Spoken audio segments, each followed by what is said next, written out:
Hi, guys. Welcome to Mock Interviews podcast. Today, we have a very special guest with us, Mr. Rajshekhar Roy, who's the ex CEO of Forsoft, and somebody who's also been an IIM Calcutta MBA, and he's also been serving as a panelist for IIM Calcutta for many years now. And we're very excited to have him on Mock Interviews podcast as our first guest and as somebody who can give us and all of you a lot of insights as to what goes behind an MBA group discussion and a personal interview round. He has also been helping students with group discussions and personal interviews, and you can call him a Quora superstar as well. He has he has thousands of followers following him on Quora and multiple other social media platforms to get insights on how to crack CAT and the GDPI rounds as well. And he runs a small service where he helps students crack these interviews. So, Rajsekhar sir, very, very excited to have you on board. Thank you so much for doing this with us. Yeah, thank you, Sagar. Thank you for having me. Yes, sir. So, we have a lot to talk about, but I think as all good podcasts start, let's have a small, brief introduction about you. You can tell us a little bit about what you've done, and yeah, we can take it from there. All right. So, briefly, I was born and brought up in Durgapur, which is a steel township close to Kolkata, about 150 kilometers out from Kolkata. And my dad used to work in the steel plant there, which is part of SAIL, and it was just set up, when he kind of joined there around 1960 odd. Uh, and I have been born and brought up in Durgapur. So I did my, 10 plus 2 in Durgapur. So I studied in a school called St. Xavier School, which was pretty much the only convent school out there at that time. After my 12th, I got into Jadavpur University and I did a course in computer science and engineering. That was from 1982 to 1986. And we were pretty much kind of the second batch in the country for computer science. Like Wow. 1985 it Okay. started. Yeah, so 81 it started and we joined in 82.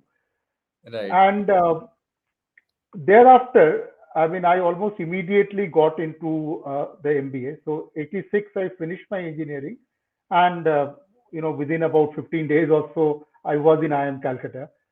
So 86 to 88 I was there.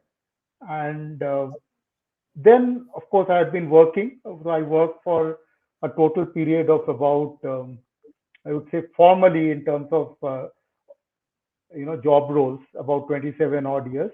Most of it was, almost all of it was in IT, software, IT services industry. Initially, I was into project management, customer service processes, and so on, and call centers and so on. And once I got into management, I was basically the CEO of three companies. Uh, one in Chennai, a services company, then a couple of them in Hyderabad when I shifted to Hyderabad. So I was the CEO of a company called Forsoft, which was then taken. It was basically into logistics and supply chain software. It was an Indian company, but we had made acquisitions outside India, in UK, in US, and certain European countries like Holland, Denmark, and so on. Uh, Beyond that, I wanted to start a management consulting service of my own. So I kind of you know shifted into that role. And in the management services part, what I did was, there are three things which I did. One was I helped smaller organizations in terms of their growth strategies. So I had a kind of a template of, how do you make a strategic plan and how do you implement strategy, because that's kind of a weak area for many people, like many startups and many companies have a problem in that.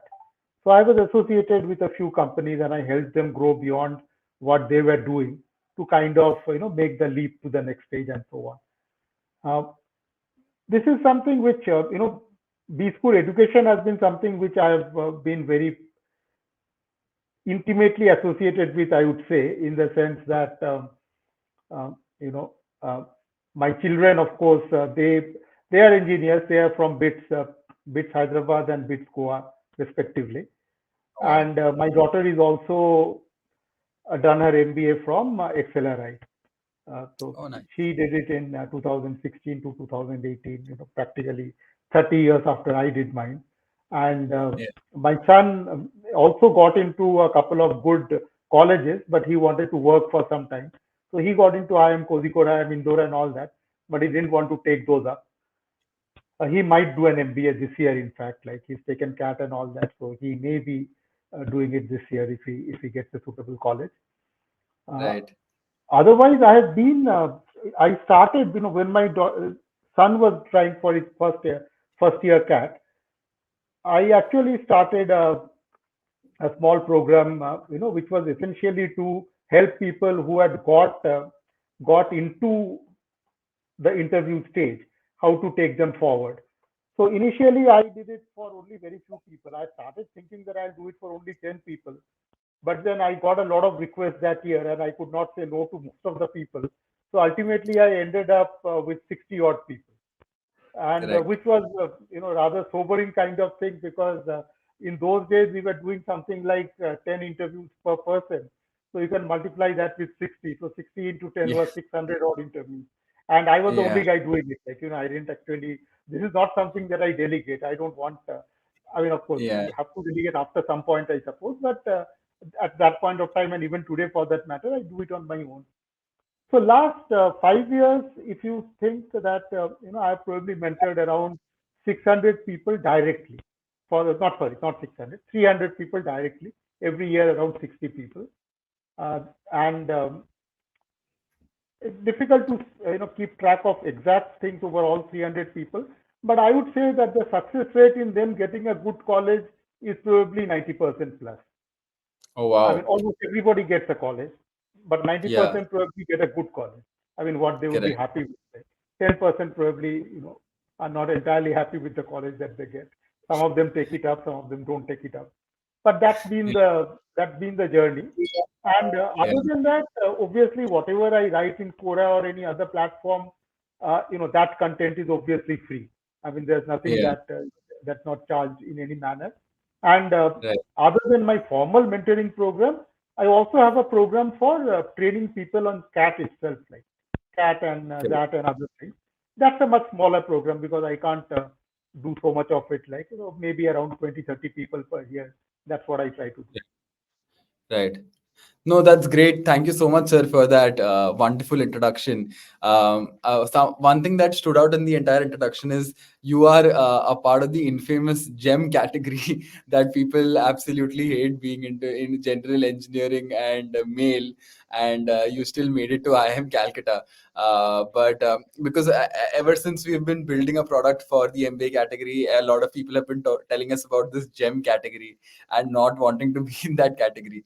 But it's interesting to see how you still have a lot of people who do computer science and then transition into say an MBA college, and we can see it with your children as well, who graduated as engineers from BITS and now are planning to join B school. So it's a very interesting journey for sure.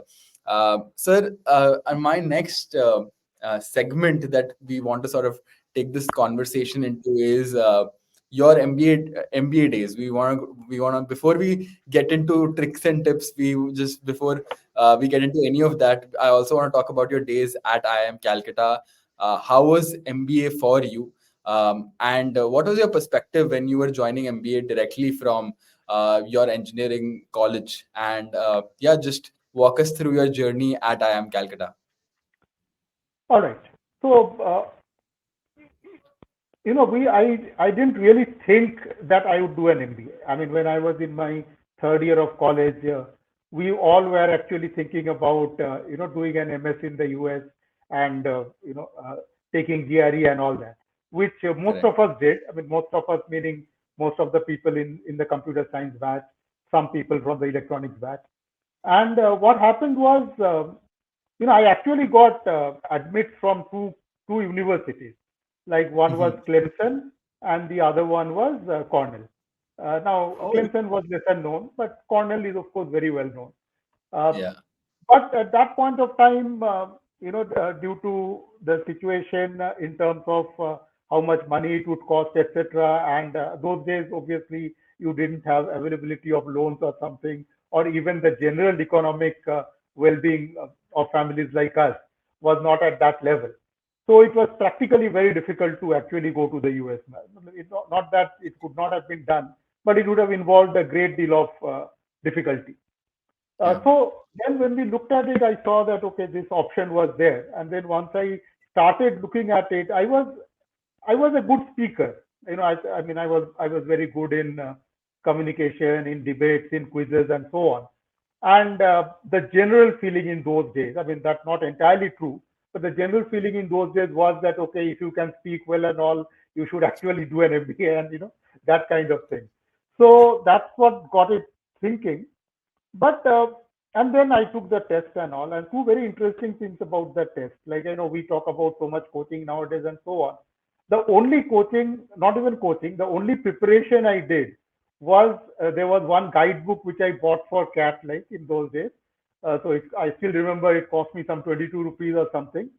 And I used to go to Yadavpur University by train. In fact, I had to take a bus to come to the train station, and then I used to take a train. So whichever day I would get a seat, I would sit and then I would flip through that book. Like, so that was about my preparation. Like, I mean, seriously, because we were in the fourth year and we had a lot of projects and all, there was no time really. So that's what Yeah. we did.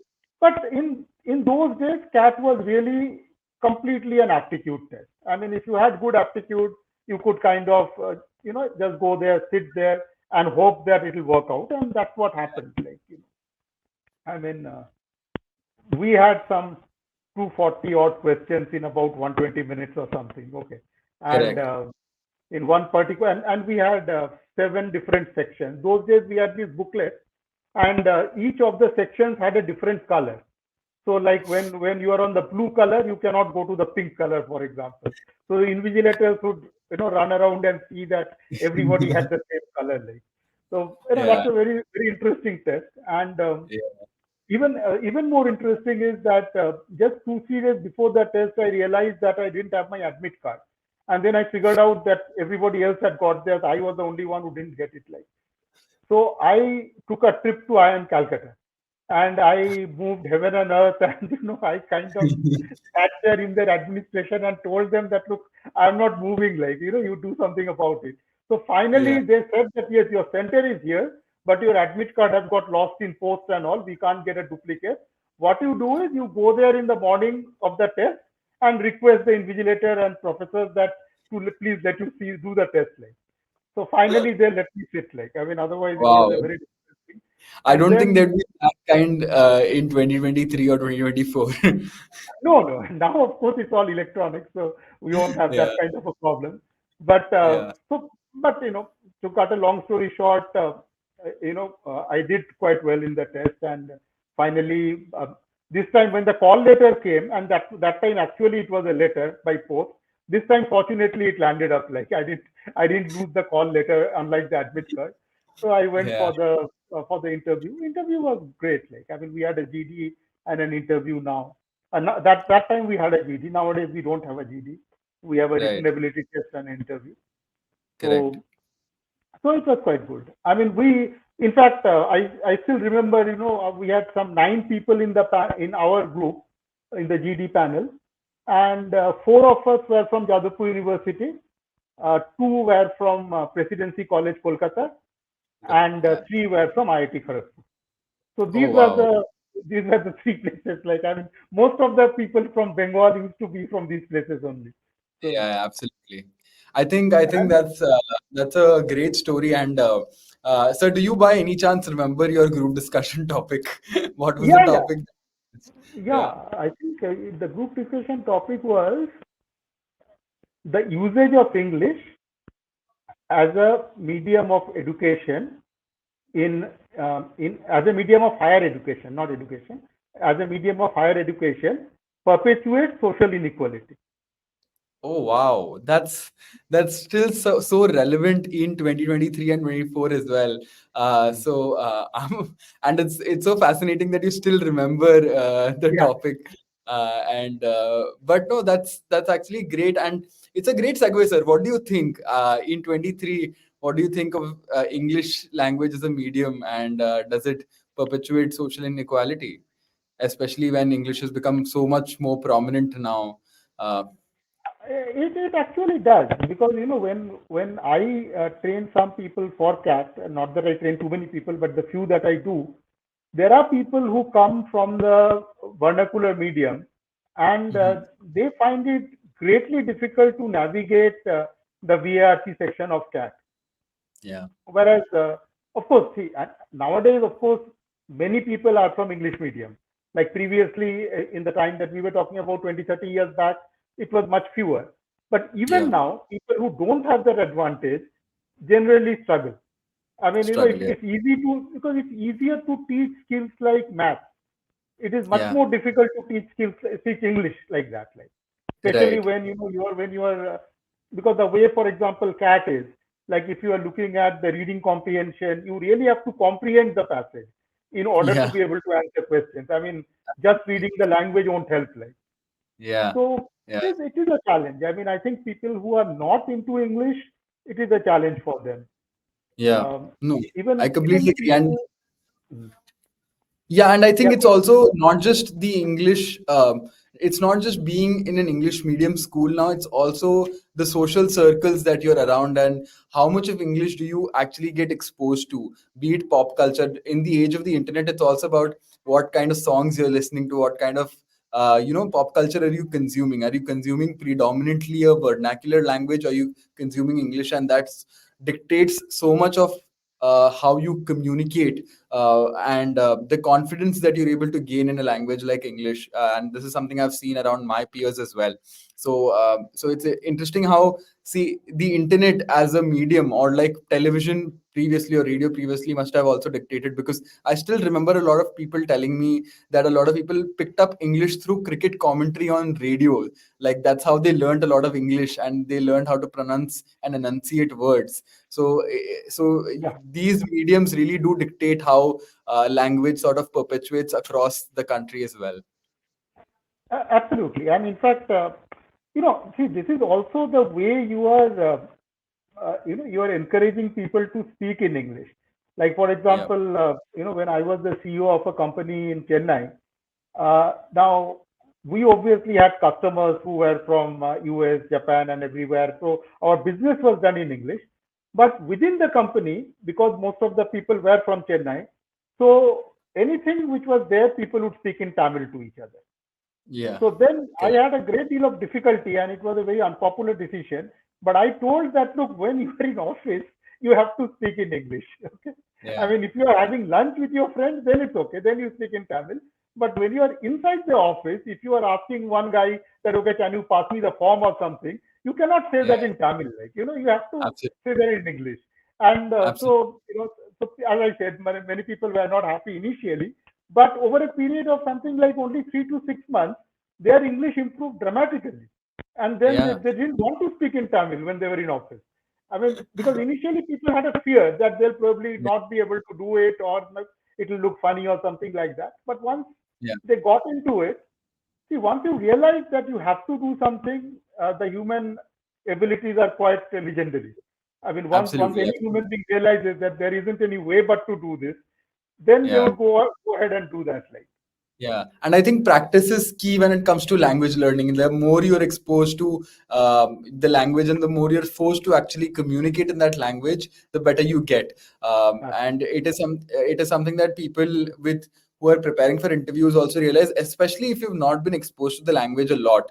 Like if you've not been communicating with people around you, I see like such a huge disparity in interview preparation for individuals who have been exposed to the language and are so comfortable in communicating in English. For them, their preparation looks very different as compared to somebody who has to first understand and learn the language and get more fluent there, and then think about the other next step as well. absolutely. Um, yeah. So, sir, now I think I want to also now get to a very interesting part of your journey, which is from being somebody who was interviewed at IIM Calcutta to being on the panel where you were interviewing candidates as well. Right. What was that like? And like I want to remember, I want to go back to the first time you did this with, say, the very first candidate who you interviewed at IIM Calcutta, the very first experience you had while being a panelist, and how was that like? All right. So, see, the way it works is this. I did my first panel. It was actually in Chennai. At that time, we used to live in Chennai.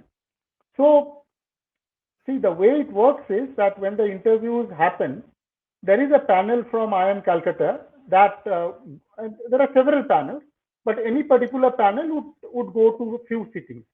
So, for example, Mhm. they would come to Chennai. Typically, it happens over a weekend, Thursday to Monday. So Friday to Monday, Friday, Saturday, Sunday, Monday. Four days are there, and there are maybe sometimes there are two panels in two different rooms, and there is one for the morning, one for the afternoon. So when they come here, each of the cities, each of the metros, and many of the tier two other cities also now, they have got an IMC chapter. So Right. the chairman of admission, he normally writes to the secretary of the IMC chapter, whichever chapter that Mhm. is. In this case, it was the Chennai chapter.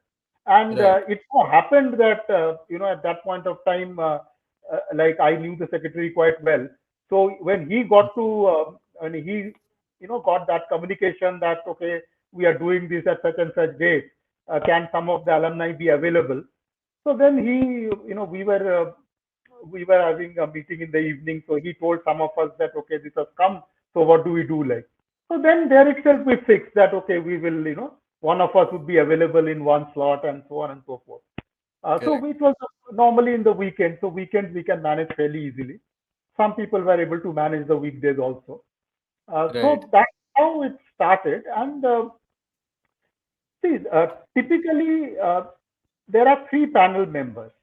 So one person is an alumni, and the other two are professors or people who are associated with the institute, mainly professors. Right. So three panelists are there. So initially, when the first time I went, I mean, I had this idea that that there will be certain guidelines and certain questions you have to ask and so on. So, but the people I was with in the panel, they said, no, it's not nothing like that. We just need to holistically look at the person. So we will ask a few questions in a different areas and all that, and we'll mark them accordingly. But there are no guidelines. There are no sample questions, or there is nothing like, okay, you do this or you do that. There is a broad structure, and within that structure, you ask whatever you want to ask. Right. Okay. So, sir, does that mean like they leave it up to your judgment as to and your ability to understand a candidate's capability and caliber to be a part of the program? And is it mostly left to that? Of course, I'm sure there will be evaluation criteria and people map it to that. But is it mostly left to, say, the interviewers, panelists' judgment? A lot of it is, but I'll tell Okay. you. See, there are the two guiding principles are this. See, one Correct. guiding principle is that we want to take in people who Right. can be groomed into becoming managers in 2 years' time. Right. All right, Okay. because ultimately what is going to happen is, see, if what is the product of a B school?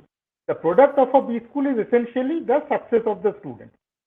Yeah. If the student is successful, that's a good product. If the student is Yeah. not successful, that's a bad thing. So, for Yeah. example, if McKinsey is coming to IIM Calcutta and taking some 20 people, now all Yeah. these 20 people have to be successful for McKinsey. Yeah. Then only they will come year after year. If these people are Hmm. not successful, if they go and botch up an assignment, then that's the end of your reputation, right? Absolutely. I mean, the Yeah. whole thing, the whole demand curve is being sustained because people are going and working in corporates and doing well. Correct. So Yeah. when I'm trying to take in people, I have to Hmm. try and ensure that at least on a matter of potential. See, exactly how Right. people will turn out, nobody can say. But at least as a matter of potential, the person who's sitting in front of me, I feel confident that look, if I train this guy for the next 2 years, he will be a good manager. Yeah. No, I completely agree. Yeah. All right. So So that's one guiding principle. See, the other guiding principle is that because professors are there, so they want people who would be sincere in the coursework. okay, Because see, life in a B school is extremely hectic. I absolutely, mean, again, not to speak too much about it, but just as an example, uh, the first day that we went, we had classes. Uh, we had just finished dinner, and there was a hostel, and on the notice board outside, all the important notices would be posted. In our days, there was no WhatsApp and all that. So nowadays, there's a yeah, WhatsApp group where you would get a message. In our days, there was a notice board. So in that yeah, notice board, we came out for dinner, and then we were seeing something, and then suddenly somebody said, "There's a notice that there is going to be a finance tutorial." right, Now, most of us who got into IMC then were engineers and who had not done any finance in their lives. All right. We didn't even know what is debit, credit in accounting. Zero. I mean, right, like, no. And this was the first tutorial, even before hmm, any actual formal classes have happened. And those were there, we went there, and then they said, okay, this is debit, this is credit, this is how you draw up a T account. All that they taught like very nicely. And it was being right, taken by a second year student. I mean, somebody who was very good in finance, but he was still a student also. We were in the first year, he was in the second year. And then right, he says at the end that there will be some 10 quizzes, throughout the term, and these quizzes will also count for your marks. So we you're were very right. happy and said, okay, quizzes are good, like. And then somebody innocently asked, so when is the first quiz? And he said in the next 5 minutes. So whatever he had taught in that Yeah, tutorial, there was a yeah, quiz on that slide. And it was a right, pretty difficult quiz. Okay, it wasn't even like nothing like easing you in and all that. Like, so after yeah, taking the quiz, most of us were thinking that my God, like, if this is going to be 2 years, then it's going to be really tough. yeah. So So the that so the kind real of, work, yeah. So the real work starts after CAT. It starts after you join B school and not just before oh yeah, yeah. entering B school. I mean, see, because there will be many engineers, for example, who have zero knowledge about finance, who have no Yeah, knowledge about economics, about psychology, and suddenly you are hit with all that. Like, and again, right, people who are non-engineers, there is a bit of math. There is a subject like there is a course on statistics. There is a course on econometrics and all that. Unless you are, if you don't even know calculus, for example, or probability and all that, you have to learn it really quickly. Otherwise, absolutely, even clearing those courses become tough. So yes, absolutely. there, Like, there is a lot of work. yeah, I mean, there is a lot of fun also. It's not that you work all the time, but it's an correct, extremely hectic life, and you kind of have to be serious about it. So that is yeah, why when the professors we are talking about, the professors don't know that everybody can't be a topper, which is fine. But the professors want people who would be serious about the course, like who would at correct, least attend all the classes, like do all the assignments, do reasonably okay in the exam. Okay, everybody can't right, be a topper again, as we said, but right. that doesn't mean that you have to get a poor grade also. You can at least Right. get a medium kind of grade. Like, so Sir, that is it's an interesting something. insight, sir. What are the markers for a sincere student, and how do they identify something like this in an interview? Especially because an interview is such a short time, and people who qualify for the interview stage are more or less similar in academic caliber, because that's why they're there for the interview round and they've been shortlisted. So then, what are the Yeah. markers for people who could be sincere in their coursework? How do they define? And I'm sure it's not a straight up question as to, hey, will you be No, sincere in your coursework? It's no, always not that. identifying a few Yeah. traits. So what you try to do is you try to see whether they show responsibility. See, if a Okay, person is responsible in any walk of life, then that person is also likely to be sincere. correct. So we want to see people, who kind of, like, for example, if you see that a person has a serious hobby, now that's Mhm. an indicator. It doesn't necessarily mean that he will be sincere in his studies, but at least it's an indicator that he is willing to spend time on his hobby.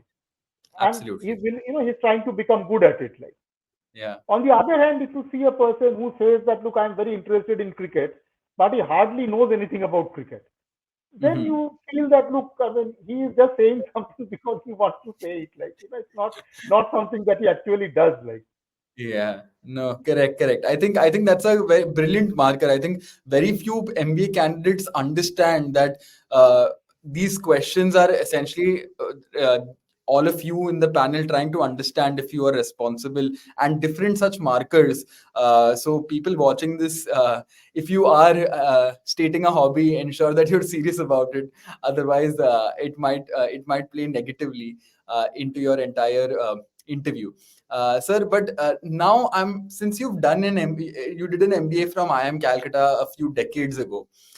Let's come to 2024 and let's talk about the relevance of uh, MBA in 2024. What do you think, um, for any student who is doing an MBA in 2024? What are the advantages, or what do you think is the relevance of a degree like MBA in a fast-moving age like this?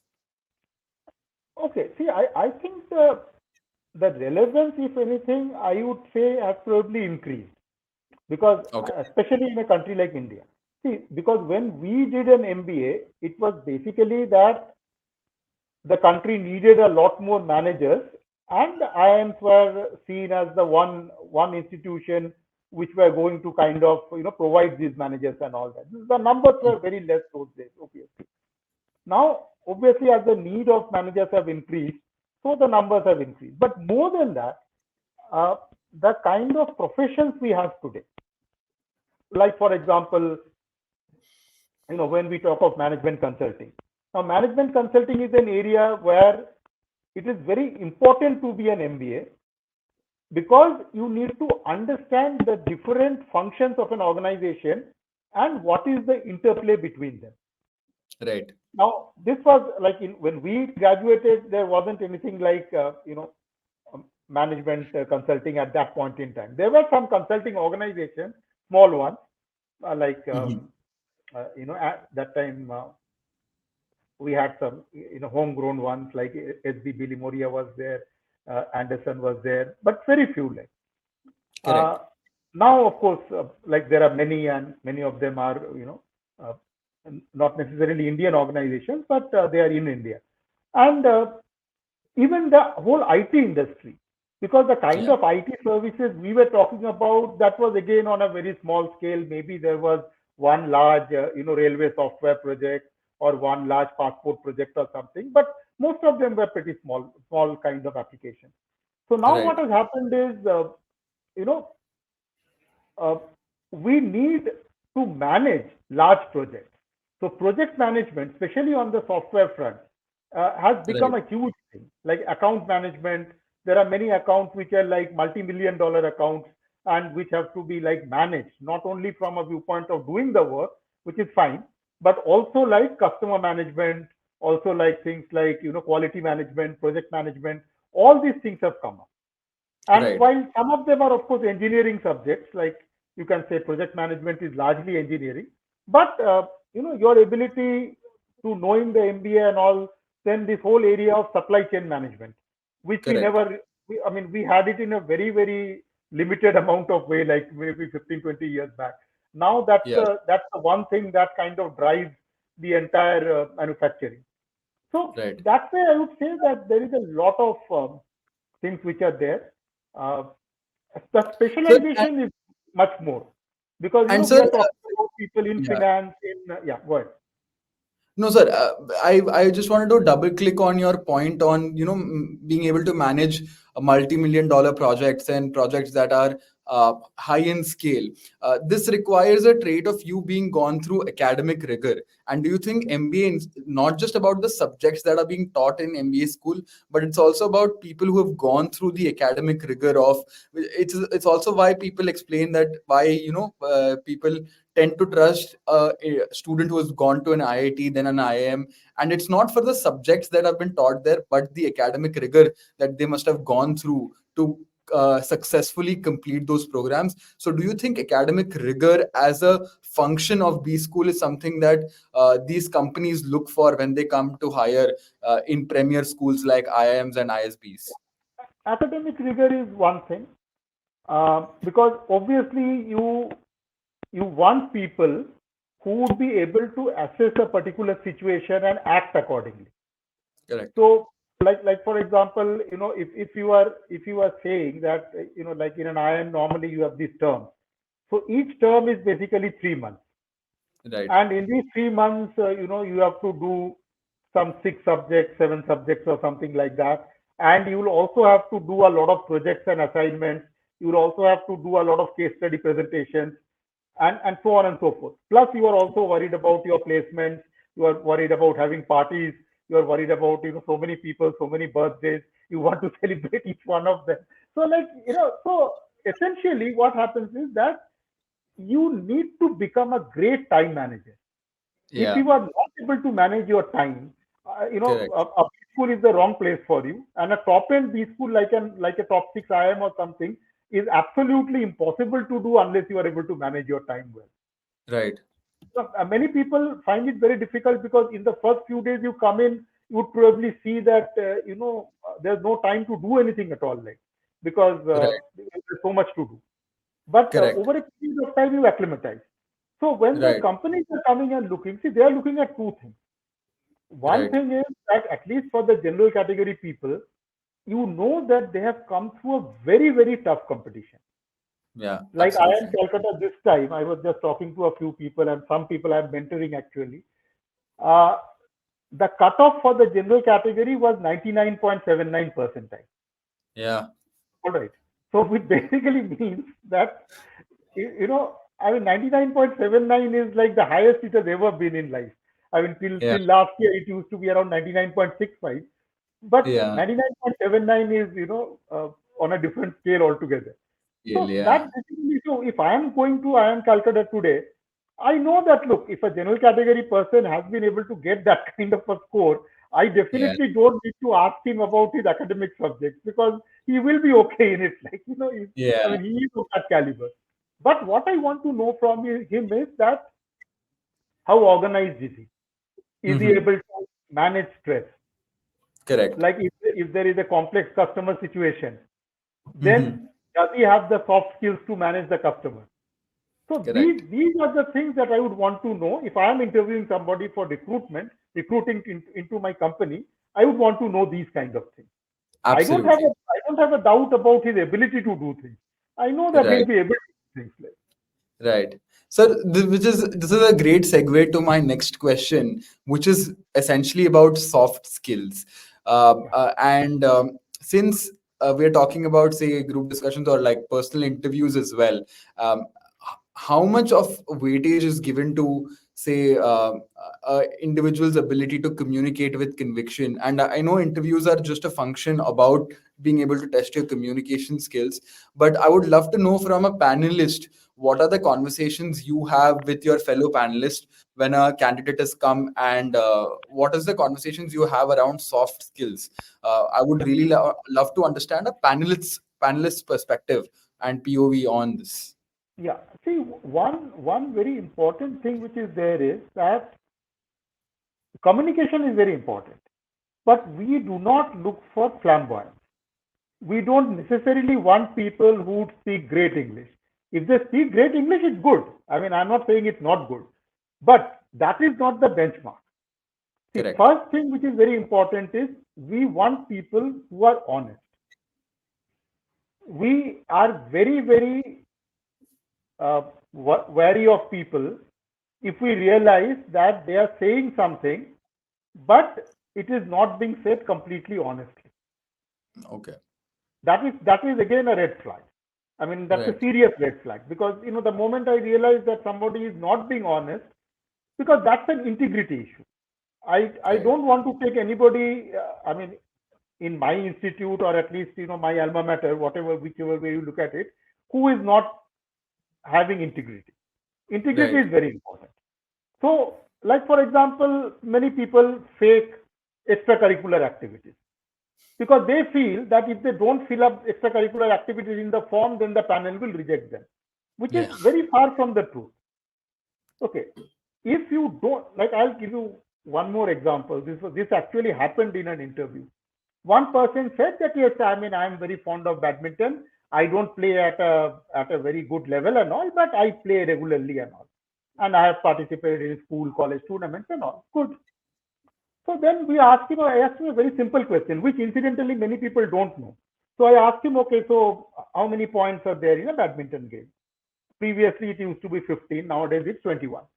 So then he Yeah. said 21 points, that much he knew. So then we asked him, okay, so does the game always end at 21? So he said no. Like if it becomes 20-20, for example, then there has to be a difference of 2 points. So if Right. both of us are having 20, then I can win 22-20 or you can win 22-20. And this goes on for some time. So then we just asked him, how long does it go on?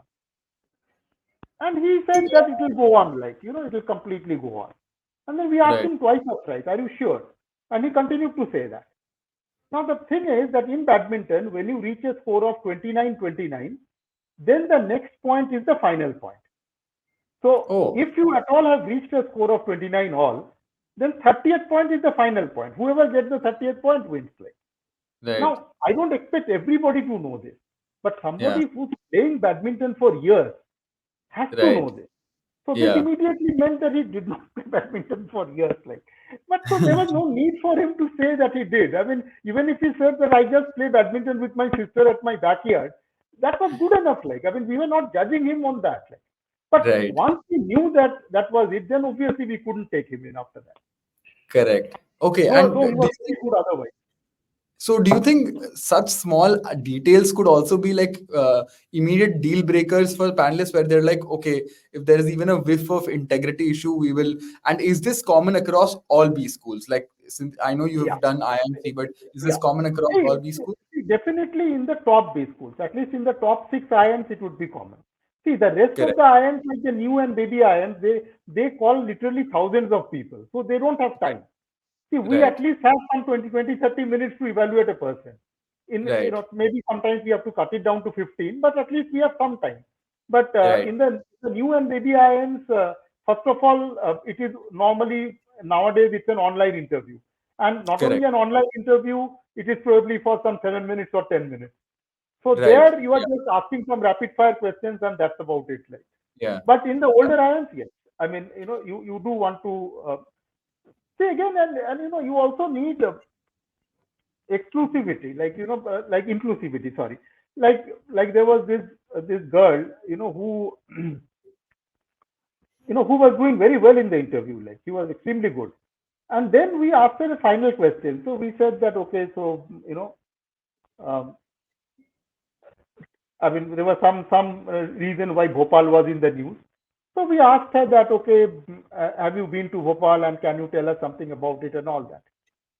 Now, she could have simply said that, no, I have never been to Bhopal. And that would have been the end of it. Like, you were practically selected. But unfortunately, the sentence she said was, no, who goes to Bhopal anyway? Like, Oh, so wow. now that was a complete red flag. Yeah. I mean, Correct. it so happened, unfortunately, that one of the fellow panelists, he was from Madhya Pradesh, and he completely like lost it. Like after, of course, he had gone out of the room, so he said, like whatever else happens, like this person, I'm not taking. Like so, I Correct. mean, Correct. So the I. point is, you can't do that. Like, see, Yeah. for some example, some people have a huge chip on the shoulder about diversity and reservation and all that. But be that as it may, if you are asked that question in an interview, you Yeah. have to give a like you need to be honest, but you cannot be seen as somebody who's very biased against inclusivity. You cannot Absolutely. say that I mean only men would do certain types of jobs, or you cannot say that look, anybody who's got in through reservation is completely useless. You cannot make Yeah. these kind of remarks. Like if you make these kind of Absolutely. It's a remarks, reflection of how you think. So yeah, that's not.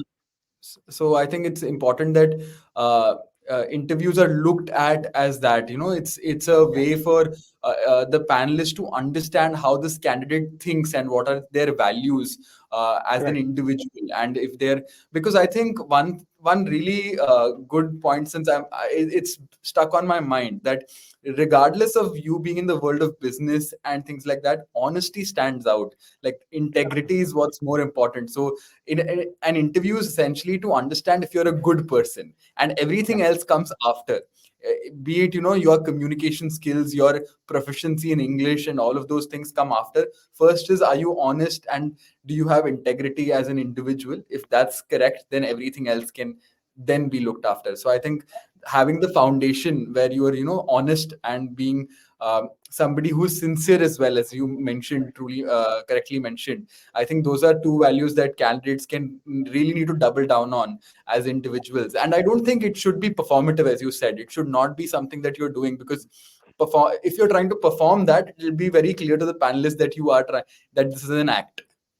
Yeah, no, in fact, that is one of the main things that out of the people that I mentor for WAT and PI, that is one of the things I tell everybody that, you need to be yourself. Now, see, Absolutely. when I say you need to be yourself, I'm not trying to say that you don't try to present yourself well. You present Correct. yourself well, but don't try to be somebody who you are not. Not.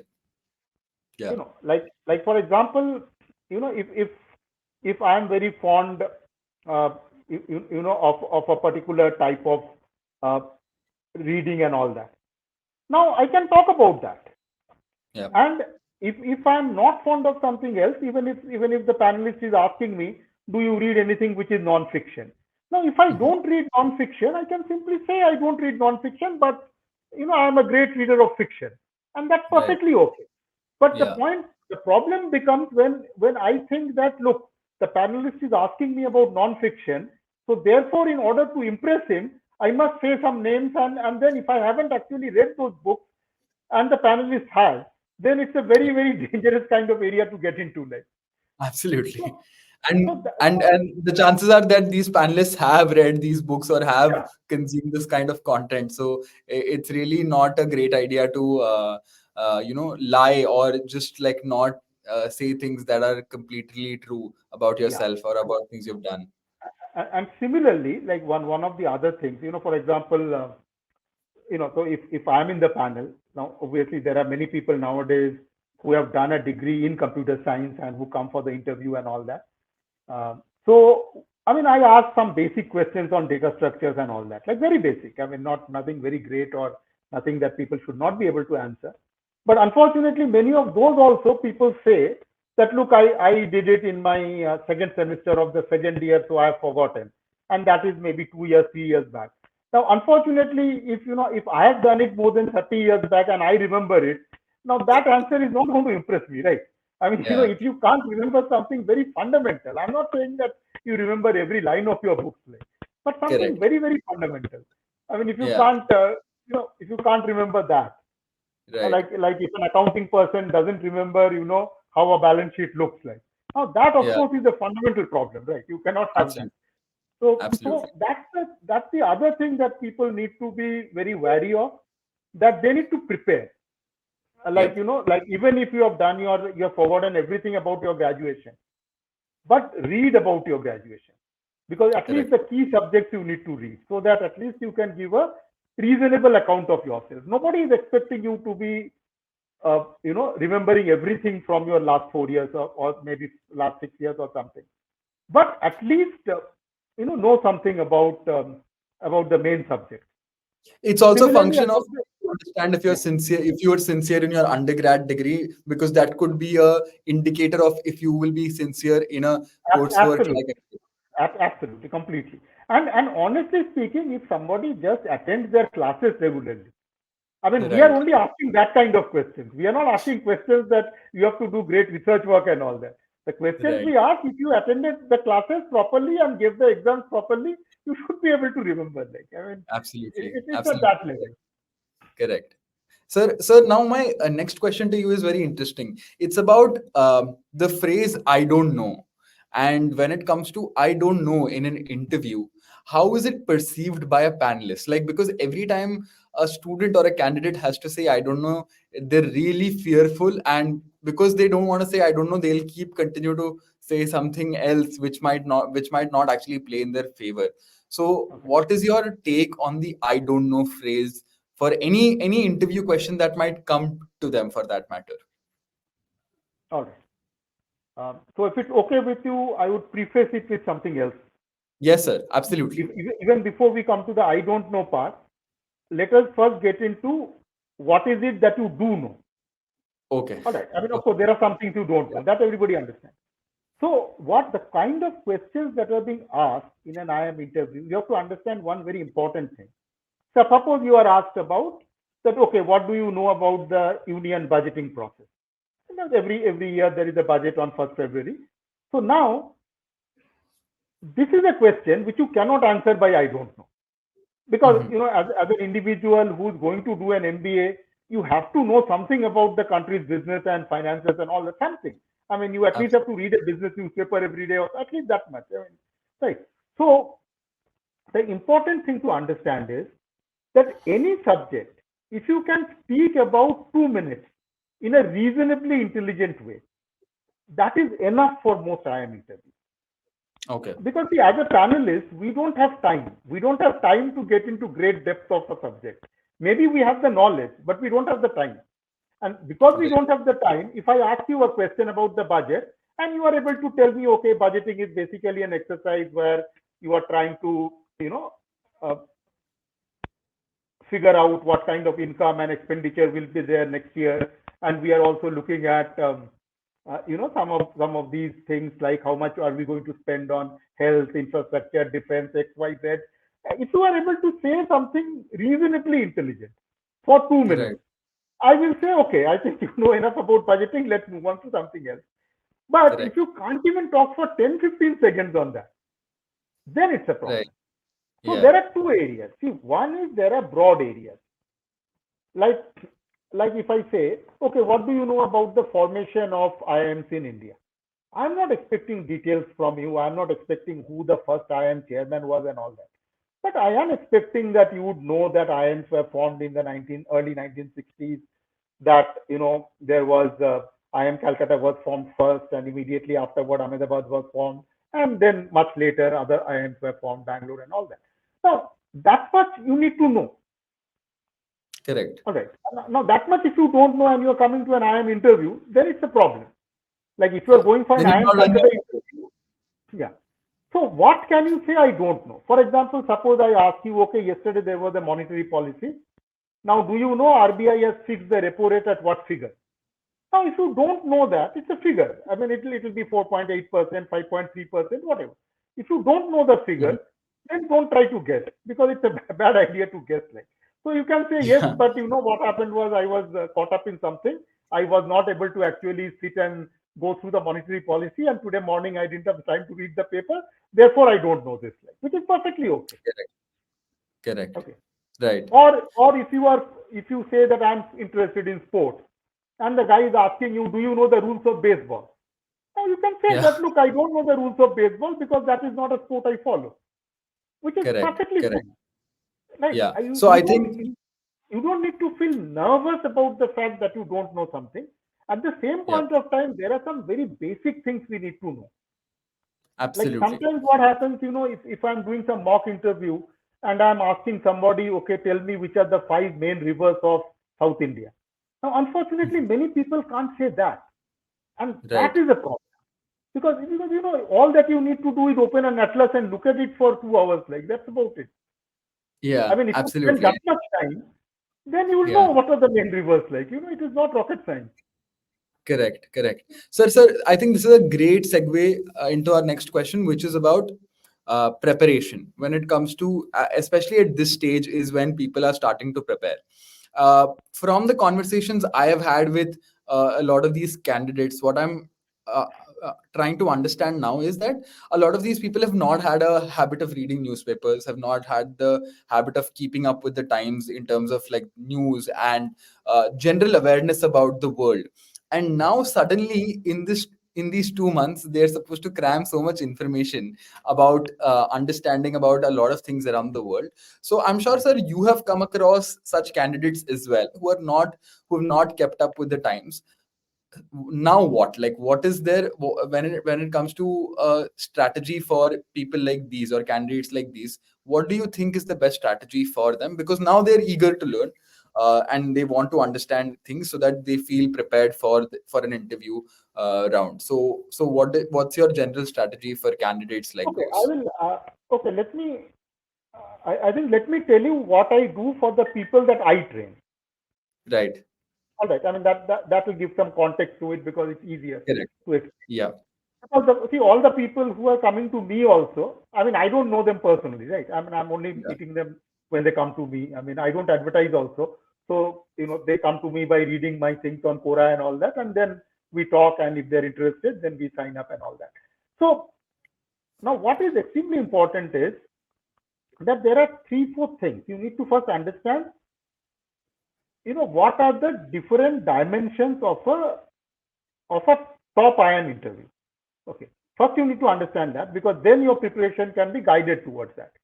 So Correct. one dimension is you. You meaning the individual, whoever is the interviewee. And what are the things we are looking at that person? We are basically looking at his background, very brief about his family, but where has he done his schooling, college, and all that, and is he working somewhere now? If he's working, what kind of job is he doing, and so on and so forth. If he's working, there can be some questions about his company. If he's not Right. working, then there can be some question about his academics and all that. That at least which subjects and all did he like? Why did he do badly in grades in one particular semester? That kind of question. So that is one part. Also, very important is where is he from? Which place is he from? Like where has he been born and brought up? How much does he know about the place? And if he's working somewhere else today, then how much does he know about his workplace, work city, basically? So this part is the individual part. The second part is, what are his goals in life? And Correct. how doing an MBA, how does it fit into his goals? Why does he want Right. to do an MBA? Okay. Now he might be wanting to do an MBA because he is going to get a 45 lakh salary. But obviously that's not something that he can tell in the interview. So in the interview, he'll have to, be a little more, intelligent or discerning, whatever. So that's the second part. Third part is, what are his hobbies and interests? And I mean, how does he spend his time, and what all does he do and all that? Like, is he passionate about something? If he's passionate about something, then what does he do about it, and so on. And the final part is what we broadly call as general awareness. Now, general awareness can be anything under the sun, from Indian budget to the Chandrayaan mission to, like, which were the 5 assembly elections that went into polls, recent, which are the 5 states that went into assembly elections recently. Everything can be part of that. Okay. So now where can you say you don't know? See, you can say you don't know only in the general awareness part. Correct. If I'm asking you about your goals and you are saying you don't know, then so it won't work, right? I mean, then the whole thing collapses, like, right? Similarly, if I ask you something about your company, what business does your company do, and where are the headquarters, and you don't know that, then it's a problem. I mean, you can't just say that I go to my company, I just do some software development, and I come out of it in the evening. And that's not Right. the way it works. You're expected to know at least some basic stuff, like nobody is Yeah. expecting you to be an expert. So Right. when we are preparing, we prepare exactly the same way. So for general awareness, for example, what I tell people is that you can do 2 things. See, one is that I give them a reading list. So there are about 50, 60 topics in that. Okay. Now, this is like something which you have to know. I mean, these are not things you can say you don't know. For example, if I ask somebody that, can you name the prime ministers of India since independence in broadly the right sequence? Now, if you can make 1 or 2 mistakes, especially with prime ministers who might have been, prime ministers only for 6 months, 8 months, and all that. Those, somebody can make a mistake. Even Yeah. I sometimes am not very confident of those. Like, but in general, you should be able to say it. In general, Yeah. prime ministers or president. President is easier because president is normally always for 5 years. Yeah. So now, so the reading list will contain these kind of topics, like main rivers of India. What are the uh, you know uh, good famous beaches of Kerala, whatever, some basic geography stuff, history stuff, and Right. politics and all that, some basic Is this stuff. mostly India centric? Yeah, some important things about international things, especially the some things which have been in the news. For example, the war between Russia and Ukraine, or Yeah. whatever is happening with Hamas and Israel. Those, yes, Right. I mean, those will obviously be something which has been broadly prominently in the news would be, but at least 80% is India centric. Yes, Correct. Correct. most of it is India centric. So Okay. that is one part. what I would also tell people is, see, you have to know something about the Indian economy, at least Correct. broadly. See, if I, for Yeah. example, a very common question is that, okay, if I told you to, give your assessment of the Indian economy for 2-3 minutes, what will you talk about? So Right. it's more like an extempore speech. I'm asking you that, okay, Indian economy, you start and you talk about it. Now, if you know the parameters, then it's not that difficult. So, like for Right. example, you can start with the budget, you can say revenues, expenditure, you can say that India normally has a fiscal deficit because we don't earn enough to cover all our expenditure and all that. Then Right. we can say something like our GDP growth. We need to have a broad idea what is the GDP figure, what are the GDP growth figures. We need to have some idea about how the industry is doing. So there are certain parameters like IIP, which is the Index of Industrial Production, and PMI, which is the Purchasing Managers Index. These are things you need to know. Okay. Now you don't need to know too much. Again, as I said, that the panel's attention focus is only those 3 minutes, like, okay, 2-3 minutes. So as long as you Right. can fill the 2-3 minutes by decent logical, things in Right. a convincing manner, the guy will think that, okay, he knows enough about economy. Let's move on to something else. Like, so, Correct. uh, so what people can do is, you have this Manorama yearbook, right? It's a very thick Yes. thing, but you don't Yes. need to read the whole thing. You take that and you get some data about the Indian economy, like which Right. industries are doing well, how has agriculture done last year, our monsoon, was it a deficit monsoon or a surplus monsoon, whatever, some Yeah. basic stuff. You don't have to Correct. do any great thing like. Yeah. So the way I do it is, I take some knowledge sessions for the people whom I am training. First of all, I give them the reading list. Then I tell them to read the Manorama yearbook, at least the relevant parts. And the third thing I do is I do 5 knowledge sessions with them, one of which Right. is Indian economy. So in Okay. that, I will speak about these things only, what we talked about in greater detail, of course, that, okay, this is the budget, this is what happens, this is how you look at, like, for example, advanced tax collection, what are the GST collections. See, these are all indicators of how our economy is doing. Right. Obviously, Right. when will my advanced tax collection increase? It will increase Mhm. when people are earning more, right? When people and Yeah. companies earn more money, then only tax Right. increase. So at Right. a basic level, it is a very simple thing. But if Right. you don't know anything about it, then it's very complicated. That's the problem. Absolutely. Yeah. So Sir, and this how much of, yeah. go ahead.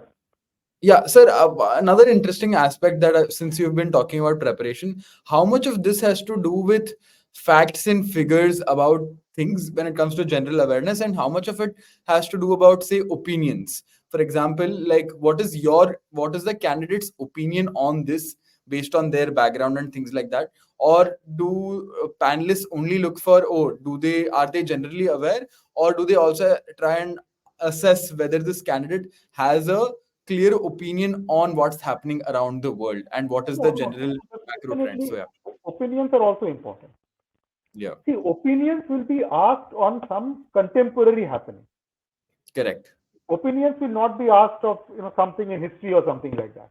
Absolutely. Like Yeah. for example, now somebody, a panel, an interviewee can definitely be asked, okay, we are having this Ram temple inauguration, Yeah. and that is being done in a very grand manner, and Yeah. throughout the country there are a lot of events and celebrations, and obviously in Ayodhya also, but otherwise also there is a lot of things happening. So the Correct. candidate can be asked that, okay, what do you think? Do you think that this is the right way of going about it? Do you think that we are going over the top? Or do you think that no, I mean, like 80% of the country probably wants it to happen this way, so it is good to do it this way? What is your opinion? Right. Okay. Right. Because again, very importantly in WAT, sometimes you will be given a topic and you have to write on it, right? Yeah. So Correct. you have to write on both sides of the topic, the pros and cons, but you Mhm. also have to give your take. That, okay, these are the benefits, these are the negative points, but what do I feel about it? Right. As Yeah. an Absolutely. individual, you have to take a stand. Yeah. Like for So there is example, some critical thinking involved. yeah, like we had one topic in the previous year, that are bullet trains needed in India. Correct. Now obviously, somebody has to know a little about bullet trains and the project that is going on. Yeah. But what you basically have to do is you'll have to write, what are the good things about bullet trains in India, why they may not necessarily be the great thing, and then you have to give what do you think about it. Do you think Right. bullet trains are a very good thing for India, or do you think that look, I mean, we have too many other issues, so we don't need bullet trains like. But whatever it is, you have to take a stand, and you have to give some reasoning for that. So Right. there is not necessarily any right or wrong answer. Sorry, Correct. I mean it is only how you kind of show your thought process, that why have Right. you come to that conclusion. Right. All right. Understood, sir. But for Yeah. example, on sensitive topics like diversity and all, it is best to be conservative. Like, for example, if you are asked that, okay, some IIM XYZ, is trying to take too many women, and now like almost 50% of their, students are women. What do you think about that? Now, a male candidate may think it's a terrible idea, but obviously you can't say that. Like, You, you will have to yeah. temper it and say that, look, I mean, that's probably the way things are going. But I feel that there probably has to be a little more balance in terms of how Right. many people apply and how many are taken, which is a Right. perfectly okay answer. You are saying that look, if 70% males are applying, then it is logical that 70% males are taken, which is a perfectly okay answer. But Yeah. if you answer saying that no, no, I mean this is all wrong, and too many women are getting in and all that, then it's a problem. Right. We cannot, Right. No, basically sir. I you have to completely be, agree. yeah, Yeah, and I also think it's a important opportunity for these candidates to reflect on opinions that they have, and to maybe correct or see whether their opinions that they so strongly have, do they hold ground when it comes to more data being presented to them, and when they're getting more aware about these yeah. topics, maybe their opinions do change a little bit based on new information. Great. So, for this next segment, sir, what we are going to do is we are going to play a bit of a rapid fire round, which we Okay, like to call Mauka's Myth Busters, where okay. we're trying to bust a few myths when it comes to, say, an interview round, and see, and you can just answer with true or false and tell me why true or why false very shortly, and we can then move on. Does that sound good, Okay. sir? Yeah. So, sir, the first question for you is, tell me about yourself. The question, tell me about yourself's answer sets the flow for the rest of the interview. True or false? Mm, yeah, it's largely true because most of the times, I mean, whether it's termed like "tell me about yourself" or not, it could be like, okay, can you give us a short introduction of yourself, or some other kind of way in which you ask it. But that's normally the starting point of an interview. So to that Right. extent, it's true. Correct. The next question, sir, is a few bad answers and the interview cannot be turned around. True or false? I think it would not be right to say that it cannot be turned around. But the Right. point is, it depends on which questions you are answering wrongly. Correct. Right?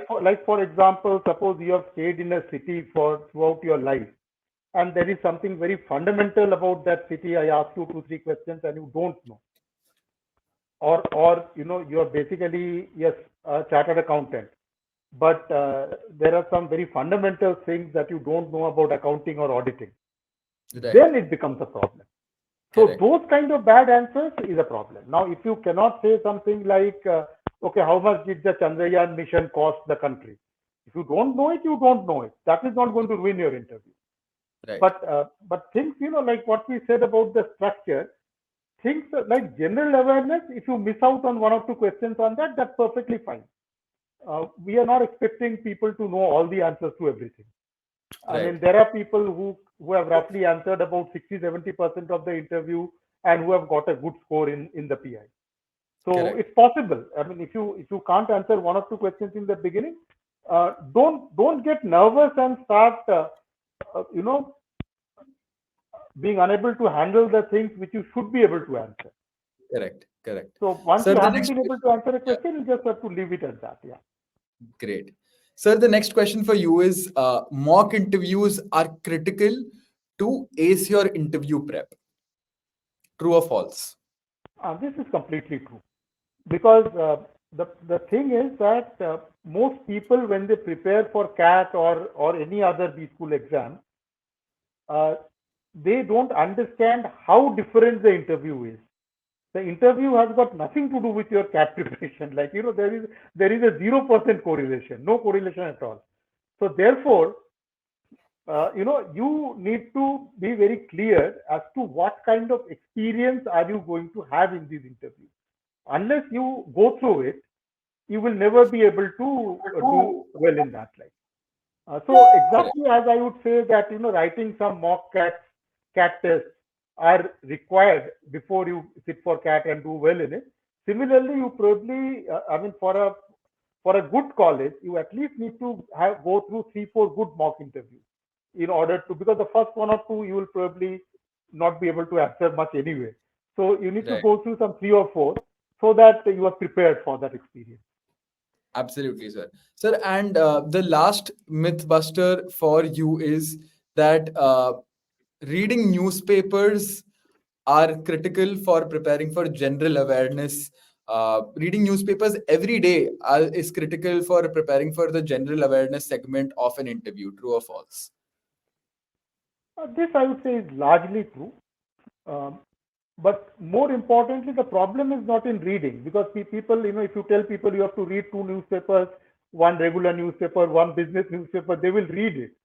The thing is that you need to be having some structure in terms of how much of it do you retain. So Mm-hmm. ideally, what I would recommend is you keep a notebook or something and you write the key points, not everything, Right. just the key points. Like GST collection in December was 1.6 lakh crore. Just write that. Right. Like. So, and this is the notebook which you need to go through every once in a while. Whenever you have Correct. some free time, just flip through the pages. So this way Right. it will retain, you will retain that. So that when, Yeah. when the panelist is asking something in the interview, you can relate to that. Relate to it. But Absolutely. definitely you need to, people have a lot of struggle reading the Economic Times or something. But I would recommend that you read it. If you don't understand a term, search for it in sites like Investopedia or something. You can get a layman kind of explanation. What does this term mean? That much is Yeah. enough. You don't need to be an expert. So don't worry too much about if you can't understand everything that's written in Economic Times. But at Correct. least the key elements, if you understand, that's good enough. Right. All right, sir. Now we're coming to the final segment of this interview. Here we are going to talk about a few basic questions and a few basic strategies that students can adopt when it comes to preparing for their interviews. Okay. First, we'll start with the first most basic question about tell me about yourself. Uh, what is the impact of this question? And what is it that a panelist is looking for in these answers that can immediately go either green flag or red flag in terms of this question, and what is the sort of the impact that this question can have in an interview? Yeah. See, obviously the question is important because it's a starting point that I am having a picture of the candidate based on what he's saying. Right. Correct. Because that's my starting point. After that, I may get into more depth and all that. But at this point of time, when I ask the first question, I have no clue as to what he brings to the table. So he has to tell me what he brings to the table.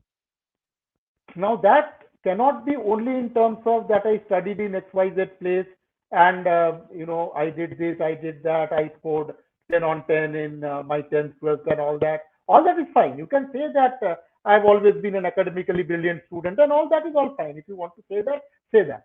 But what is very important is what kind of an individual you are. So 2, 3 important things I'm looking at is number one, does he mention about his family and where is he from? That I think is very important because we all need to be connected to our roots. If I don't even have any roots, like some people are genuinely like uncomfortable talking of their family. And because maybe in this generation he or she has come up, maybe their parents are not doing something great or something like that. But that's again a bit of a concern. It doesn't matter whether your dad is doing something great or not. You still better be, uh, proud of him or at least uh, feel that okay, he has played a good role in bringing you to wherever you are. Like that's important. So, so that is one thing. And similarly about the place where you are, like. I mean, and uh, like what are your future goals? Now the goals can be a separate question in itself. So here you don't need to get into great depth about that, okay, I want to work in the supply chain industry in exactly this function or nothing like that, but at least you have to have a broad idea that look, uh, based on my engineering and what I would learn from my MBA, I think that management consulting would probably be a good area for me, and I'm looking at spending time here in terms of learning it and hopefully getting on with it, like something like that. Right. So that Right. you give a picture to the panel also, what is it that you are looking at. Then at a Correct. later point in time of the interview, they may want to get into more depth on it or something like that. And Correct. similarly, if something has already happened which is bad, like for example, suppose your engineering grades are terrible, so you can say upfront itself that look, I was always a good student till I went into my graduation, and because of certain things I did not do correctly, my graduation grade suffered a lot, which I'm trying to make up now. Right. So you Absolutely, might sir. I as well be think upfront about it. Yeah, I mean, right. anyway, the panelists are going to have all your grade sheets. Yeah. If you tanked your exam, they will know you tanked your exam. So you might as well be upfront and say that this is the way Right. it is, like So, something sir, like that. so is it safe to say that you need to focus more on the story of who you are rather than the details of who Huh, you are? yeah, Is it? yeah. I Is it need to get an overall impression of you as a candidate. correct? That's very important for the panelist. For the panelist, it's very Correct. important, and even for the candidate, because if you have something important to say, like if you want Mhm. to say, for example, that I I play the violin very well, and that's been acknowledged by a lot of people, though I don't get too much time to do it. Something like that. Right. If you have a very serious hobby, you say that. I mean, it will only take 10 seconds or 15 seconds to say, but you say it here.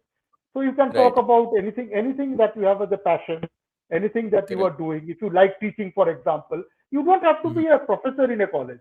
You can say Right. that, look, teaching is a passion, and I mean, in my free time, I teach people in my neighborhood. Like Right. that's enough. I Right. mean, if you actually do that, or you can say Correct. that in a school, like I in my summer vacations or something, I sometimes used to go and take classes of class 9th and 10th in maths or science or something.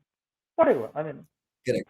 Correct. So, sir, I think what I wanted to understand from you is like, do you remember any introduction, any memorable or iconic introductions from a student that has stuck with you, or something like that that you distinctly remember in the years that you've either mentored a student or when you were on the panel? Do you vividly remember an introduction yeah, that really like is like one person last year itself, he had got he was into digital drawing, the okay? graphics drawing, design, and all that. So he had actually got some pictures of his, and I mean, when he came in, he kind of kept it on his side. Now, because it Right. was pretty colorful and everything, so a lot of our attention went to that. And once Right. he saw that we were looking at it, and then he started by saying, "I was hoping to explain it later, but since you are all interested, let me do it now." So he started the interview like that. He didn't wait for Right. us to, he didn't wait for us to ask him, tell us about yourself and all that. Like, Yeah. so this was something good. I mean, good in the sense that he saw that there was an opportunity. Right. See, most of the cases, many people, especially in Quora, YouTube, and all, unfortunately, because of the online thing, there is a lot of misinformation out there also. So many people Right. who tell people who are interviewed that you try to drive the interview and all. That's a bad Mhm. idea. You cannot drive the interview. You have Right. a total experience of 2 man years. The three people sitting on the other side of the table have got some 60, 70 man years. So you have no hopes of doing that. But Yeah. in this particular case, when the guy saw that we were anyway looking at that drawing, so he saw a chance that we could start the interview by that. And Correct. obviously, once we started talking about it, we talked about it for 3, 4 minutes because we Right. asked him, so what does he do? Is it useful for him? Does he do it only as a hobby, or like, can it be sold somewhere? What happens and all that? And then, of course, we Correct. started with the actual interview. But by the time we started, we already had a thing that, okay, he's out of the way. Yeah. because right. he's doing something that not most people would not do it, right? So Correct. he Correct. already had that positive vibe into the interview. Yeah. Right. That's a really interesting perspectives, sir. Which also brings me to my next question. Um, are the panelists do the panelists sort of try to create a air of pressure to see whether the student or the candidate is able to handle that by asking multiple follow-up questions, or is it something that is encouraged, that the panelists need to sort of create some sort of pressure to see whether the student is able to withstand that? Because there is this perception that these interviewers can sort of create a environment like that. So is that true? Uh, I would say probably only about 10-15% of the cases, and there Okay. would be some reasons for that. I'll talk about that also. Uh, See, typically what happens, the interview is normally an interaction. Okay, Correct. so the problem is that from the candidate side, they often feel it's an interrogation. It is actually Hmm. an interaction. I'm just trying to understand, what do you bring to the table? Why do you Yeah. want to do an MBA? What have you done in the past? And generally, are you a committed individual? Are you sincere, honest? Basic stuff like that. Like really, Right. I'm not Right. really trying to know much more beyond that. But if Right. the candidate is feeling the pressure that I am being interrogated, and you think I have to impress the panel. See, a lot of the Right. problems in the interviews happen because you have that notion that you have to impress the panel. Right. You can be yourself. There is Yeah. absolutely no problem. Like I'll give you another example. See, I mentored a person last year, a girl who who had tried for UPSC for 2 years, and she Hmm. did not get into UPSC. And Okay. then she took CAT, and she came to me, and she had got into I mean, she had got a call from XLRI. So she came to me and said that, look, I'm very worried that all these gaps and all, they are going to question me. And Right. they will say that you are useless, you wasted 2 years of your life. How can you do MBA and all that now? And so that was what she was being told from a lot of these, Quora and other people who advise and all that. So I told her that, okay, once you have joined me, don't worry about all that. Just, keep all those out of your mind. So what I told her was that, look, you have to tell the panel that you took a decision to try for UPSC because you wanted to do something useful for the country and for yourself, of course, but also for the country. And you don't actually regret that. Right. Everything in life that we try, we will not succeed. Right. But that doesn't mean it's a waste. See, I tried. I mean, obviously, out of lakhs and lakhs of people trying, only a few hundreds are going to become IAS officers, right? Right. So that Absolutely. doesn't mean that only hundreds should try, right? Many will try. Yeah. Some will Yeah. succeed. Some will succeed one time. Some will succeed after 3 times. Many people Hmm. take CAT 3-4 times. Right. Some Yeah. people who are good take it only once, but many people do take 3-4 times. So just because you did something that not go properly does not mean that you have to regret it. Hmm. And she actually took that stand, and the interview went very well. Like, Right. because what she was able to say is that, look, I'm an individual. I made some decision. Now, just because the decision did not work out, I'm not going to Right. say today that okay, UPSC is useless. Who Hmm. wants to be an IS? Because unfortunately, many of us take that stand. Correct. Many of us Correct. do badly in CAT and don't get the calls and say, okay, I am so useless. And if it was Yeah. useless, then why are you trying? You're trying because it's not useless, right? So the Yeah. point is, just because I fail in something, I cannot just say that, look, it doesn't work. So the important thing here is that how how you are coming across as an individual. If you are Hmm. committed to a course of action, Right. don't say that it was a mistake. Right. Every maybe it did not work. That is, yes, you did not become an IAS officer. So to that extent, it didn't work. But that Hmm. doesn't mean that you should not have tried. Right. So, Okay. sir, which is a great, because there is so much misinformation out there in terms of how you're supposed to present yourself. People get misguided about how to approach an interview. So, my penultimate question to you, sir, would be about uh, what are a few things about MBA interviews that MBA candidates don't know about, or it's not common information, or it's not common knowledge that this is what an MBA interview actually is, and this is how we're sort of supposed to approach this. So, if there is some uncommon knowledge that you have as a panelist when it comes to an MBA interview, what would that be? See, one thing which is there is if you are doing something which is a little out of the way, like it can be Okay. digital art, it can be playing the flute, it can be, being a national basketball player. If there is something which is clearly outside the normal zone, then it is useful, no doubt about it. That's a useful thing to have. Correct. But that does not mean that you were a class monitor in your class in class 7, and you say that, look, that was a great achievement, and that is unfortunately what many people do. If you ask Yeah. them, okay, so what were your achievements, somebody will say, I was a head boy or a head girl. It's a good thing you were a head boy or a head girl, but that really cannot be an achievement when you are like, something you did at 16, unless it was Yeah. something like very famous in the country or something.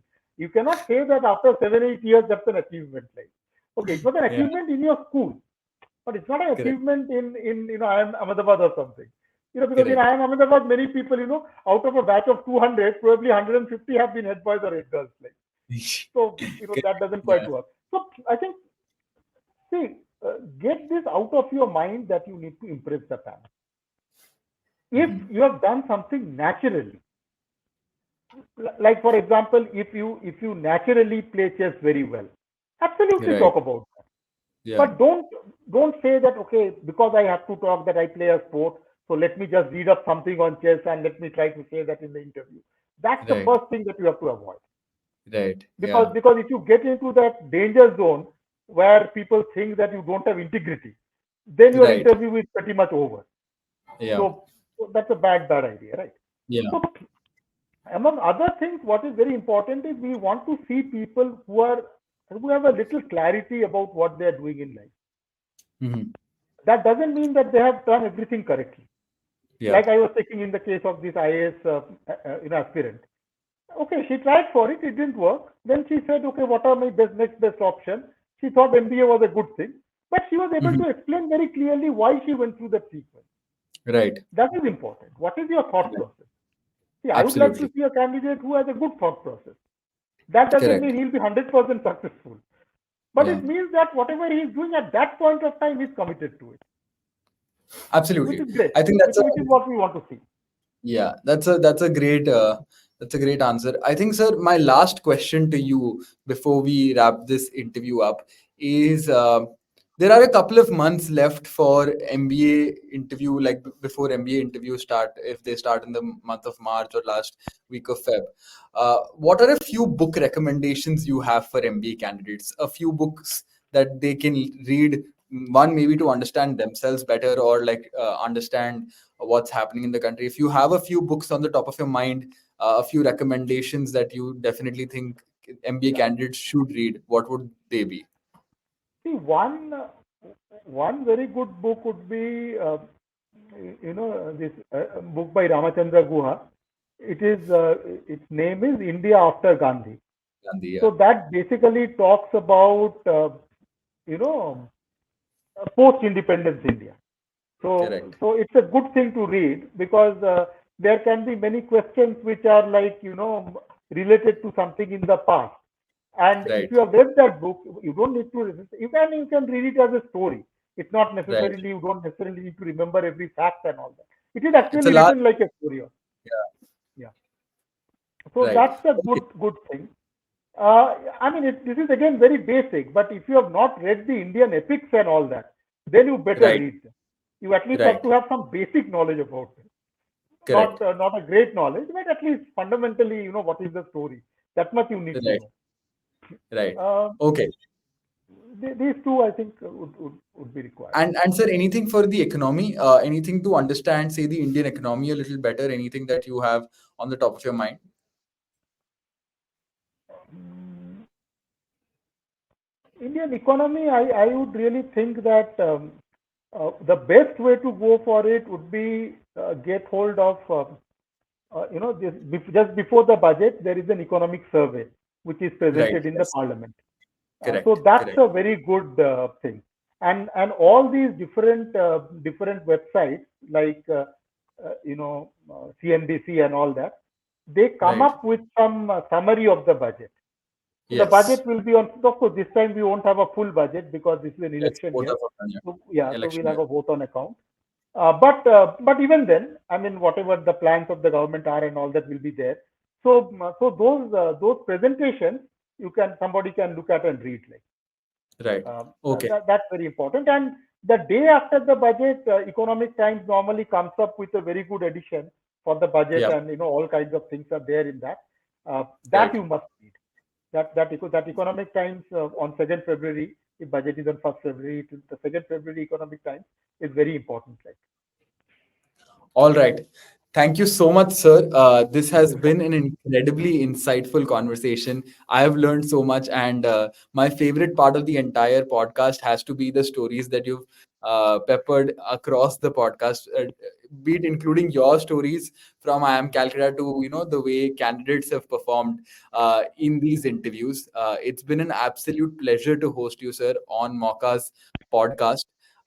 Thank you so much, and I hope this really helps. I'm sure this will help all the MBA candidates who are a part of the mock interviews WhatsApp community and who are watching this on YouTube as well. So, sir, thank you so I'm much. sure. And I think, yeah, I think it was a very interesting experience for me, and I'm yes, glad that I was able to answer most of your questions. The questions were good, yes. and Sir, one I final think, message for the MBA candidates who are appearing for interviews this year and for the years to come, because I'm sure this will be there on YouTube for time immemorial now. okay, So, I think, I mean, be clear about your goals. I think be clear about your goals is the first message I would say, and an associated message would be yourself, but present yourself well. correct. Don't make up things, but whatever you have, try to highlight and try to put it positively. All right. All right, sir. Thank you so much again You're welcome. for being a part of the podcast.